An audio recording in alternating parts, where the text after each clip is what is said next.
Peace and blessings. We continue studying the wisdom of Solomon in the book of Proverbs.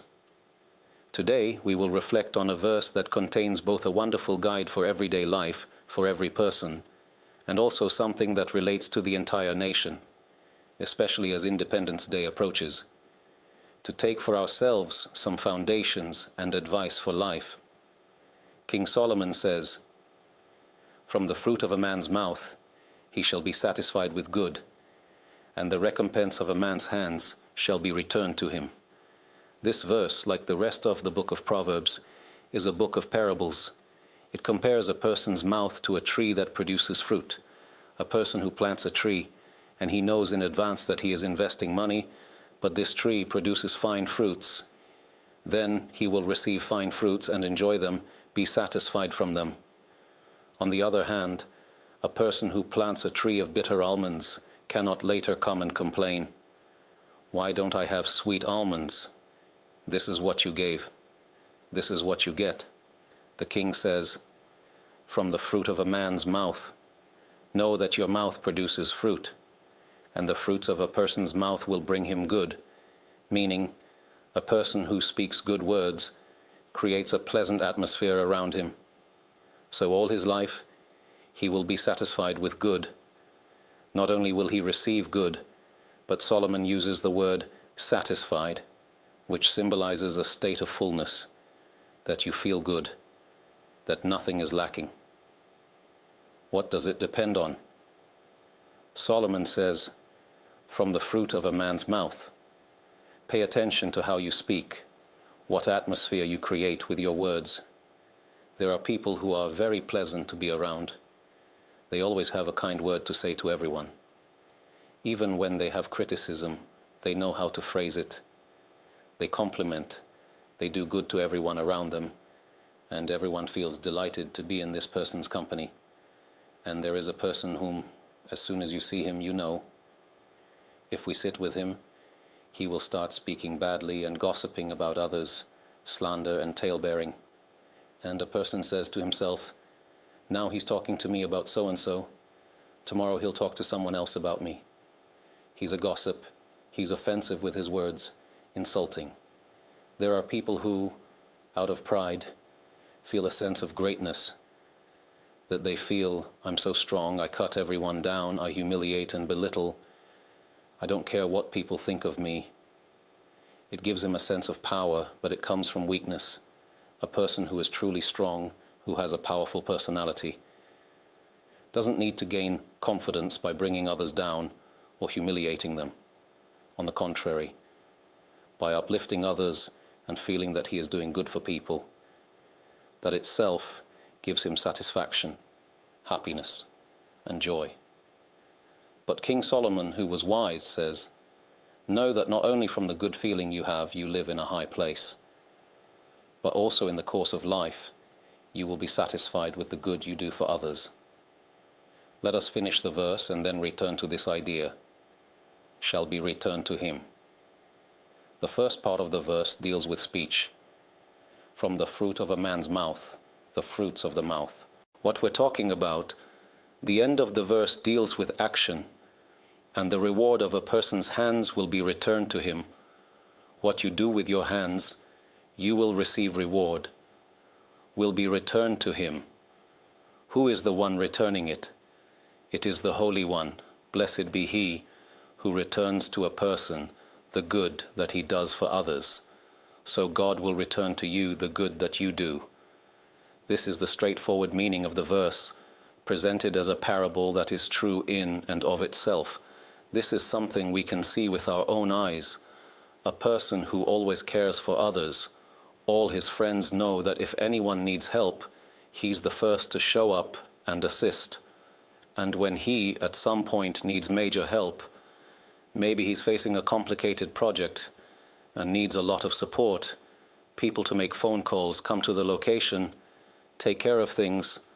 The moment he asks, all his friends rally to support him. Why? Because they know this is someone who always gives, always helps. So when he needs help, how could we not assist him?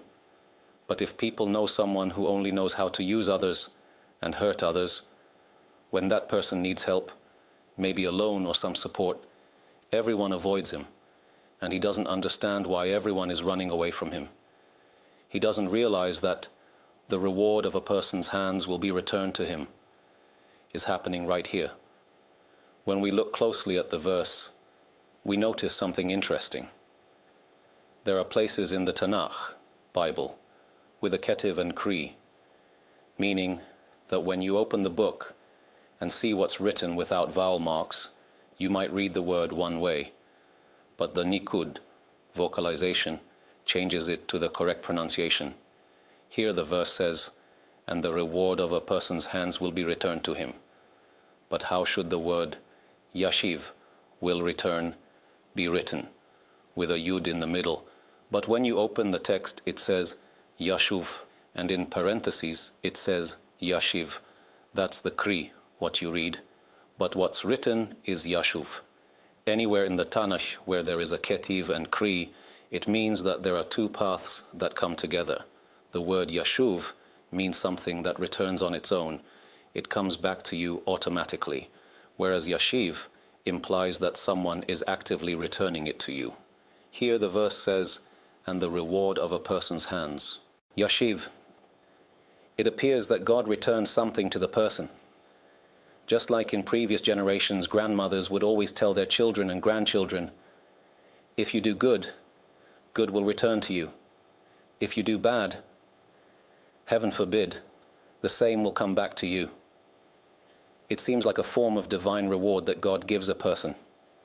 But in reality, there is a verse that says, from the mouth of the Most High, neither evil nor good comes forth. When there is evil or good in the world, it's not that God personally decided to give you bad or give you good. From the mouth of the Most High, neither evil nor good comes forth. Yet we clearly see both good and evil in the world. So who manages it? Not God directly. Rather, he manages it through a natural system. He embedded in creation itself. When a person does good, the good returns to him automatically. When a person does evil, the evil comes back to him automatically. This is a mechanism that God built into the fabric of the world. That's why it says, from the mouth of the Most High, neither evil nor good comes forth. There's another verse where God says to the people of Israel, when they misbehave, your evil will chastise you. Not, I will punish you, but rather, the evil you did will punish you. In other words, God is saying, I created a world governed by natural laws and systems of consequence. When a person acts, whatever he does, that's what will ultimately come back to him. And this isn't just a spiritual idea, it's also very practical and natural. As we saw earlier, a person who speaks well, compliments others, gives positive energy. When he's looking for a marriage partner, everyone recommends him. When he wants to start a business, people want to work with him. They know this is an honest man, trustworthy. He won't deceive you. A good name is better than fine oil, said King Solomon. When you have a good reputation, it's incredibly valuable. So when you do good, a good name follows, and you receive goodness. It's a completely natural process, but there's also a heavenly spiritual aspect to it, which God embedded into the natural order of creation. It's like the following parable. A manufacturer builds a device and places it in a public area, on the lawns, on the streets. And on this device, there are two signs at the top. One of them says, if you press this button, you'll receive a healthy and delicious fruitcake. On the second sign it says, pressing this button releases a steel fist that strikes with force. If a person comes and presses the button for the fist and gets struck, he can complain to the manufacturer, why did you hit me? I hit you, says the manufacturer. I told you in advance, there are two buttons here. Whatever button you press, that's what you'll get. This is what the verse says. From the Most High, neither evil nor good will go forth. The Holy One, blessed be He, says, I do not give you good, and I do not give you evil. Yes, it comes from me, but it depends on you. I do not decide whether you will receive this or that. You decide with your actions. And this is what King Solomon says, from the fruit of a man's mouth, he will be satisfied with good. From the fruit of the mouth, you create your own fruits. You are the tree that produces the fruits. If you produce good fruits, you will receive good abundance. If you produce bad fruits, you will receive accordingly. Reward of a man's hands. Reward is the return. A person who does good to others will have good returned to him. A person who does wrong will have wrong returned to him. As it says, the reward of a person's hands will return to him. It is written, Yashuv, return, and read Yashiv, it will return, meaning that automatically it will return to the person. In practice, the one behind this is the Holy One. Blessed be He who embedded this system in the nature of creation. The parable speaks of a tree that produces fruit. The analogy is that every person in their daily life, according to their actions, will be treated by the environment in the same way. This is what they will gain or lose according to their actions. Therefore, King Solomon says, every person must take into account that they should be wise and see the consequences. A wise person thinks not just about what they see in the short term, but also about the implications and outcomes of their actions in the future. Maybe in the first year in youth, a person feels that they control everything and succeed, but after 1 or 2 years they will start to see the results of the damages caused by their behavior.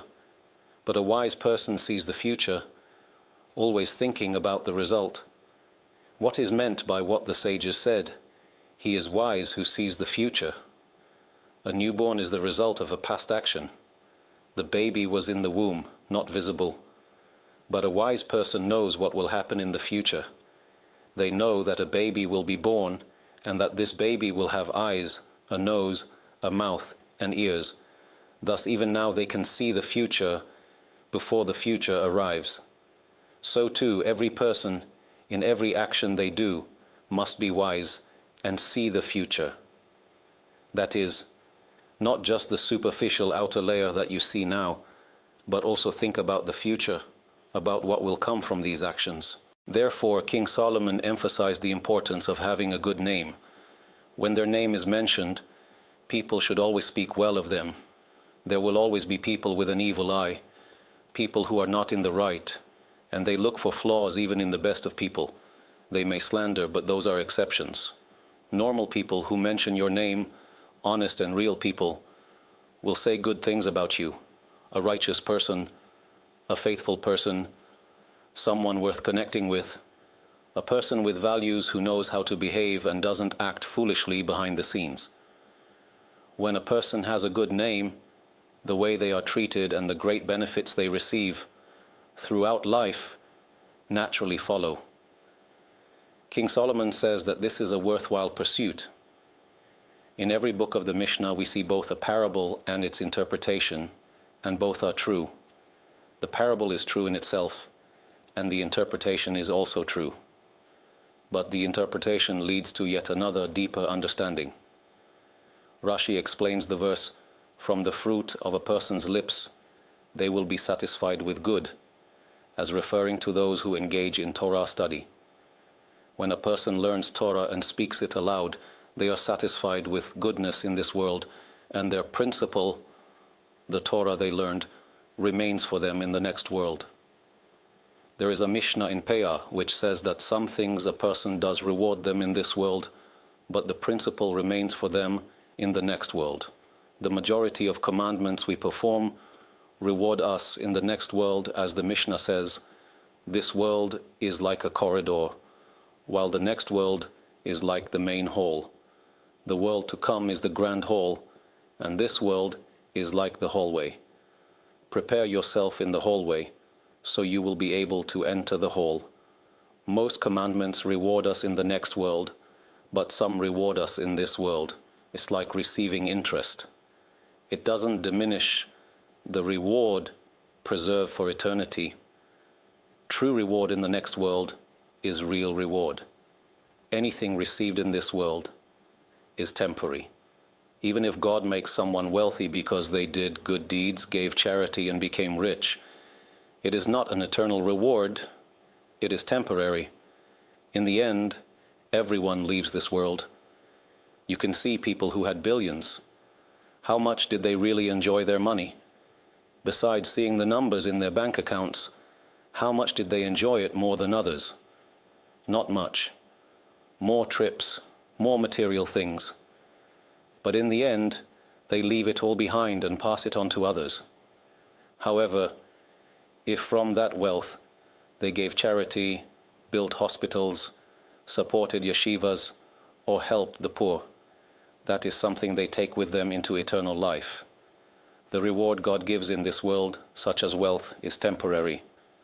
True and eternal reward comes in the world to come. When a person receives true reward in the next world, it is eternal and never ends. Unlike in this world, where even suffering has its limits, the soul's experience transcends those boundaries. In this life, there's a threshold for pain.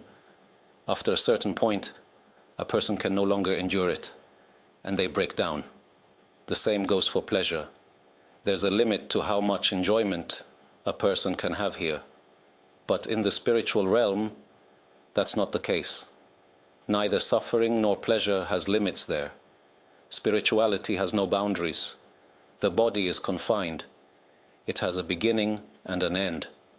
But the soul, being spiritual, has the power to contain and experience things in ways that are beyond anything we can comprehend here on earth. The Mishnah teaches that there are things a person enjoys the fruits of in this world, but the principle remains with them for the next world. In other words, they can't take the principle away from you, because rewarding someone for a mitzvah, commandment, here would be unfair to them. A mitzvah is eternal, yet you'd be giving them a temporary reward. To illustrate, imagine children going to evening lessons and receiving prizes or raffle tickets. Let's say the prize is a lottery ticket worth $50 million. One child wins, and an adult sees that it's the winning ticket. If the adult approaches the child and says, "Here's a candy, give me that ticket in exchange," and the child agrees, what would that make the adult? A swindler. With that money, the adult could buy buildings or candy factories, but instead, they offer a candy. If God were to reward someone for a mitzvah in this world, it would be equally unjust. You're giving them a temporary reward for an eternal action. This is why our sages teach that the true reward for mitzvot is in the next world. The mitzvah itself doesn't have a reward here. However, there are certain mitzvot where a person enjoys the fruits in this world, like receiving interest, while the principle remains for the next world. The Mishnah provides examples. One of them is a person who brings peace between others. You might witness two people arguing and think, why should I get involved? I know them, but it's none of my business. I have enough going on in my life. Or if a couple is having marital issues, you might know that by dedicating some time, you could help them, offer encouragement, and bring peace between them. A person who goes to both sides, like Aaron the high priest, who loved and pursued peace. Aaron, when he saw two people quarreling, would go to one and say, "Listen, you've been friends for so long, you really care about each other, and he wants peace." Then he would go to the other and say the same, until he brought them together, uniting and reconciling them. This act of making peace, whether between friends or a husband and wife, is one of those mitzvot where a person enjoys the fruits in this world, but the true reward, the principle, remains in the next world. At the start of the Tractate Peah, the Mishnah lists such mitzvot where a person enjoys the fruits in this world, but the principle remains for the next world. It concludes with the powerful statement, "And Torah study is equal to them all." When someone studies Torah, even if they work for a living and aren't a full-time yeshiva student, but sets aside time each day to learn, it carries great spiritual value. Whether it's a daily page of Talmud, Jewish law, or any Torah topic, at home, on the road, through a lecture, or with a study partner, even just half an hour a day, brings lasting reward. Torah study offers more than just spiritual merit in the world to come. It also brings blessings in this world. The tradition teaches that those who engage in Torah eat its fruits in this world, meaning they see tangible benefits in their lives. Beyond that, Torah learning acts as a kind of spiritual iron dome. It provides protection for the Jewish people. There are spiritual laws built into creation, cause and effect relationships that God placed in the world. Some actions bring protection. Unity is one of them. In times like these, strengthening unity is essential. It's more than just a positive atmosphere. Unity carries spiritual force. As King Solomon wrote, a person is repaid according to their deeds. When we are united, the reward is real, protection, spiritual strength, and national resilience. This is something to reflect on throughout the year, especially as we approach Yom Ha'atzmaut, Israel's Independence Day. Where do we stand in terms of unity and mutual love? Our sages taught that unity has real spiritual weight. It's like a thick rope made of many fine strands. A single strand is easy to break, but when woven together, the rope becomes unbreakable. Disunity is like the unraveling of that rope. It leaves us exposed. But when we are truly united, no force in the world can tear us apart. Jewish history shows this clearly, from the first temple to the second temple and beyond. Collapse often started from within. The sages especially highlighted baseless hatred as the cause of the second temple's destruction. Division and internal conflict weakened us and opened the door to our enemies. There is even a historical account that Titus's father gave him this advice during the siege of Jerusalem. Don't rush in. Let them collapse from within. That will make the conquest easy. They're fighting among themselves. Let them argue and turn against one another. Then you'll conquer Jerusalem easily. This is a fundamental principle. When the people of Israel are united, no nation can rule over them or harm them. History proves this again and again. Even during times of idolatry, take the era of King Ahab, for example, unity had power. Ahab married Jezebel, a Sidonian princess. She brought pagan worship into Israel, introduced foreign idols, and spread idolatry among the people. They fell spiritually. Yet it's written that no nation was able to defeat Israel. Why? Because they were united. There's a verse in the Bible, Ephraim is joined to idols. Leave him alone. This refers to idol worship, false gods made of silver and gold, the work of human hands. Even when Israel was deeply involved in idolatry, the gravest betrayal of God, he still said, leave them alone. Why? Because they were unified. When a father sees that his children are bonded and united, even if they are doing things that disappoint him, he still wants to protect them. That's what we need to hold on to right now. We must not allow any force to divide or tear us apart. It's better for the Jewish people to have differences of opinion than to fall into conflict. We don't all need to think alike, but we must not fall into arguments, disputes, or fights. Quarrels can escalate, and you never know how far they'll go or where they'll end. We see this clearly in the Torah. It says, and there was a quarrel between the herdsman of Abram's cattle and the herdsman of Lot's cattle. Abraham and Lot began their journey together. Abraham was Lot's uncle, and Lot traveled with him. They both had flocks and herds. Then tension arose between their shepherds. Abraham said to Lot, let there be no strife between me and you, and between my shepherds and yours, for we are brothers. We notice something interesting in the language of the verse. At first it says, and there was a quarrel, a riv, masculine form in Hebrew. But when Abraham speaks to Lot, he says, let there not be a mariva between us, using the feminine form. Why the change? Riv is a small quarrel, but mariva, like a woman who gives birth, grows and multiplies. Abraham was saying, if we don't stop this now, it will escalate, and we won't be able to control where it ends. This teaches us, when a conflict begins, it must be stopped immediately. This applies to the entire Jewish people, and also within families. Sometimes siblings fight over inheritance or other issues. Sometimes tension starts in a marriage.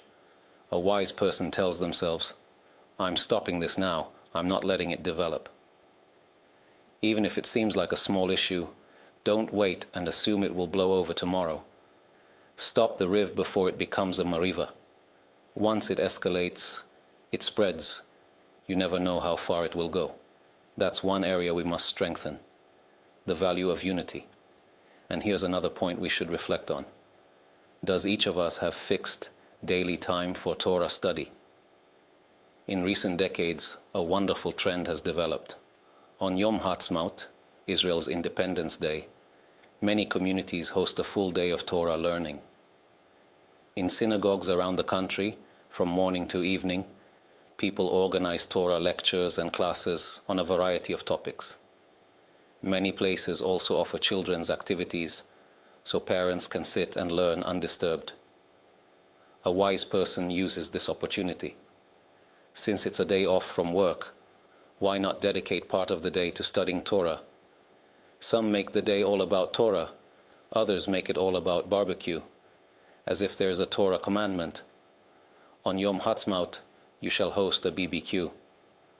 Of course, there's no such verse. Two people head out in the morning. One spends the day immersed in Torah. The other lights up the grill. At night, they both return home. One is filled with knowledge, insight, wisdom, satisfaction, and joy. I spent an entire day learning Torah. The other, he comes home sweaty, tired, and maybe after arguing with everyone. What did he gain? His stomach may be full of smoky meat, but what did he truly get for his life? Even someone who feels they can't give up this tradition of celebrating the day with food and fun, at least split the day, half for God, half for you. Spend the first half in synagogue, attending Torah classes, a day of sacred learning. In the second half, go out with your family, do whatever you'd like. But when a day is devoted to Torah, remember, it creates a spiritual system of protection for the Jewish people. As it says in the verse, our feet were standing within your gates, O Jerusalem. And the sages clearly understood the verse. It says that when the gates of Jerusalem are filled with people learning Torah, in their time, the gates of the city were not like simple doors. Rather, they were rooms, as we can see in archaeological digs today. For example, you can see such a room in the Jaffa Gate. This gate was the entrance to the city, not the large breach nearby, where buses currently enter, which was created just over 100 years ago, when the German Kaiser came to visit Jerusalem. The Ottomans at the time broke through the wall to welcome him. But right next to this breach, there's the original gate. You can still see the Jaffa Gate. It was like a room. During King Solomon's time, each city gate had 4 large rooms. In a biblical archaeological book, we included images of these findings from various excavation sites. One of these rooms was intended for judges who would sit and resolve disputes between two people arguing in the marketplace. There were Jewish judges at the city gate where people could go to settle their issues according to Jewish law, preventing conflicts and arguments. They would also sit there and study Torah. When there was no discussion or judgment to be made, they would sit and engage in Torah study with their students. The gates of Jerusalem, where Torah was studied, were the reason for the verse, "Our feet stood within your gates, O Jerusalem." The Jewish people were present, with soldiers fighting on the front lines, succeeding in war thanks to those sitting and studying Torah. In other words, Israel needs both a strong and powerful army, and it also needs Torah scholars. These two forces together create a system of protection and defense for the Jewish people. But even if a person is not a yeshiva student, they should not think, I am exempt from Torah study. I didn't grow up learning Torah. Instead, they should seize every opportunity. If you have a day, like Independence Day, where you can dedicate the entire day to Torah study, take advantage of half the day for Torah and half the day for other activities. Similarly, every day, a wise person should find time to dedicate to Torah learning. These are things that a person enjoys the fruits of in this world and gains spiritual merit for the next world. Torah study is the greatest reward, as the Mishnah mentions, that Torah study is equal to everything else because it is the source of all. The verse we read should be considered on a deeper level, as explained by Rabbi Yonah, one of the great early commentators. In the verse, King Solomon says, "From the fruit of a man's mouth he is satisfied with good, and the reward of a man's hands will be returned to him."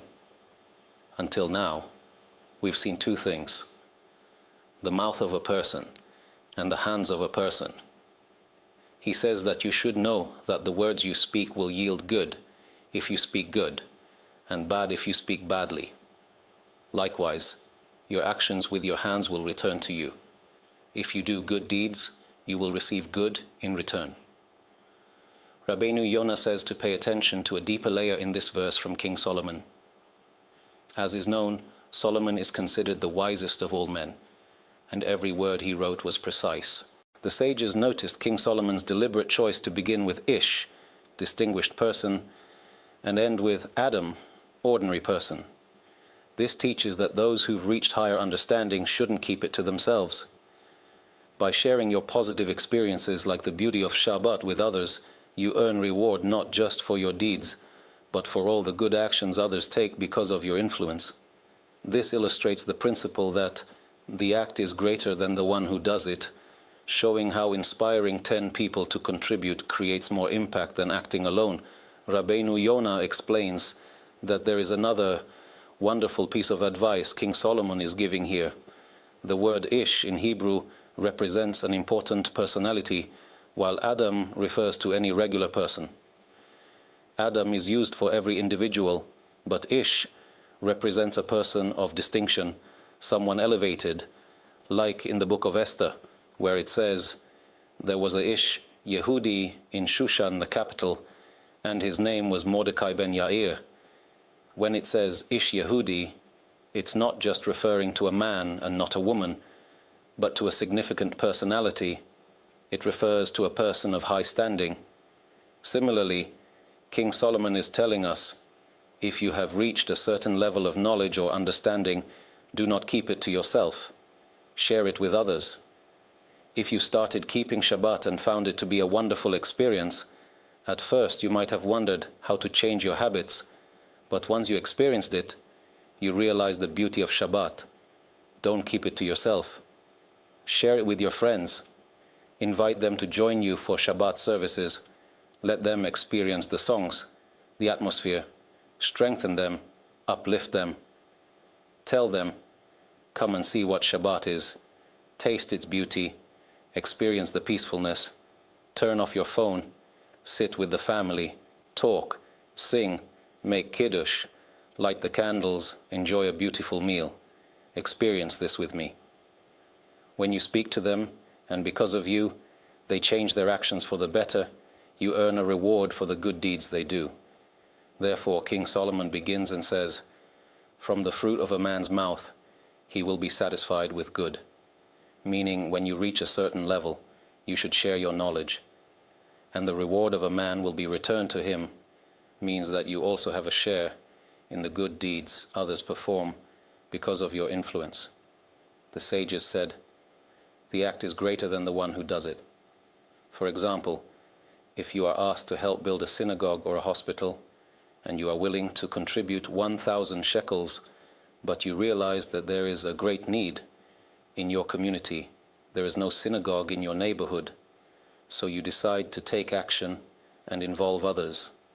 You approach friends, asking them how much they are willing to contribute. Some say 100 shekels, others 500, and others 300. In the end, you gather 10,000 shekels. You contributed 1,000, but you enabled others to give a total of 10,000. For this, the sages say, the act is greater than the one who does it. The more you help others achieve, the greater your reward. The very fact that you have enabled others to participate in the same mitzvah elevates your level beyond that of the one who performed the action. He gave only 200. This one gave 300. And thanks to you, now there is 10,000. Because you have activated everyone and uplifted them. You brought the result to the right place. And this, Rabbeinu Yonah explains, is the meaning of, and the reward of a man will be returned to him. The hands of man refer to the second person you helped, and for that too, you receive reward. Today, thank God, there are many ways and tools to strengthen and uplift others. I have often heard from people who were on the verge of divorce, and their friends sent them videos of lectures on marital peace. This changed their entire outlook and their lives. What did he do?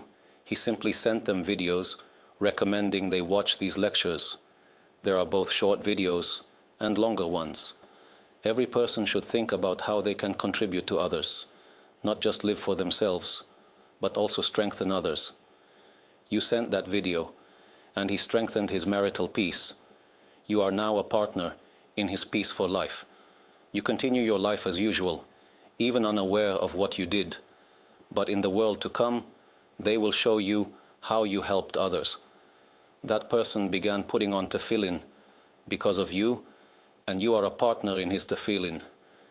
He gets full reward for his actions, and this does not diminish his reward, but you get reward for having helped him.